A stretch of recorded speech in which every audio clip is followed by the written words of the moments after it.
పడుతున్నాడు అనుకుంటున్నాను. ఎందుకంటే పెద్దోడైపోయాడు కదా, ఈ నాయకుడు పట్టించుకోవట్లేదు. ఈ మధ్యలో ఏదో వస్తుంది పత్రికల్లో, ఆగస్టులో రీషఫల్ అవుతుందని ఆశపడుతున్నాడు. ఆశపడితే ఏదో మాట్లాడేయాలి. మొన్నేమో నరికేయాలంటాడు, నిన్నే ఉరి తీయాలంటాడు. అంటే ఇది ఏమన్నా వేద పదాలా? మీరు ఒక మాట జగన్మోహన్ రెడ్డి గారు సినిమా డైలాగ్ గురించి చెప్తే అప్పుడు చాలా అన్యాయం జరిగిందని చెప్పిన మీరు మాట్లాడి నరికేయాలన్న పదం వేదమా? వేదంలో ఉందా? నిన్ను ఉరి తీయాలన్నారు. మీరేమన్నా న్యాయమూర్తా?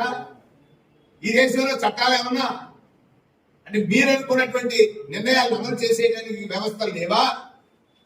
బుచ్చి చౌదరి గారు, మీరు గురివింద మాదిరిగా వయసు వచ్చింది, అందరూ గౌరవిస్తున్నారు. మీరు ఇక్కడ ఏం చేస్తున్నారు చూడండి. రాష్ట్ర సమస్యల తర్వాత పట్టించుకుందాం. మీరు ప్రాతినిధ్యం వహించేటువంటి నియోజకవర్గంలో రైతుల పరిస్థితి చూడండి. గిట్టుబాటు ధర లేక వాళ్ళు పడుతున్న అగచాట్లు చూడండి. మీ వార్తలు చూడండి, మీ గృహాలు చూడండి, డ్రైనేజ్ వ్యవస్థ చూడండి.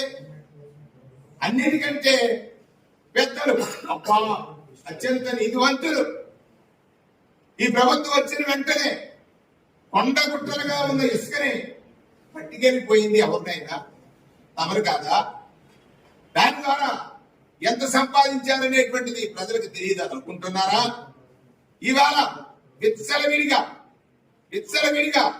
చట్టవిరుద్ధంగా, చట్టంలో లేదు, గోదావరిలో డ్రిచ్ చేయకూడదు, చేయించింది ఎవరినైనా బుచ్చి చౌదరి గారు కదా.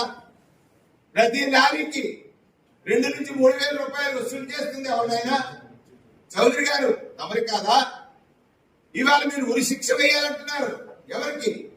లిక్కరు అంటే ఎవరో దొరకనటువంటి దానికి ఏదో మాట్లాడేస్తే సరిపోద్ది. మరి ఈ ప్రభుత్వంలో ఒక వారం 10 రోజుల క్రితం అమలాపురంలో